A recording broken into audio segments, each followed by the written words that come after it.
It would be the longest military conflict in United States history. When it was over, 58,000 Americans had given their lives in this jungle war.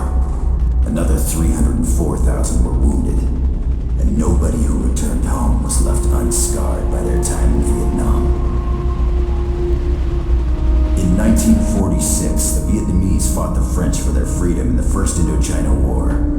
At the end of the war in 1954, two Vietnams were created, South and North. Trouble was, the communists in the North wanted one country, one people, one Vietnam.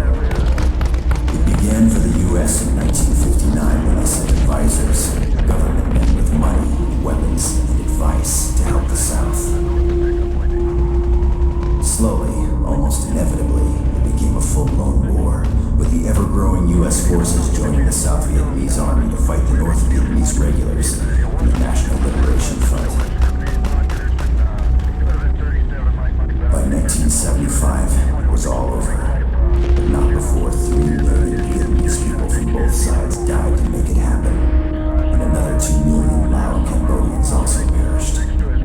In Washington, they built a black wall, a wall with all 58,000 American names, the ones who didn't come back. But in 1967, the war was still young.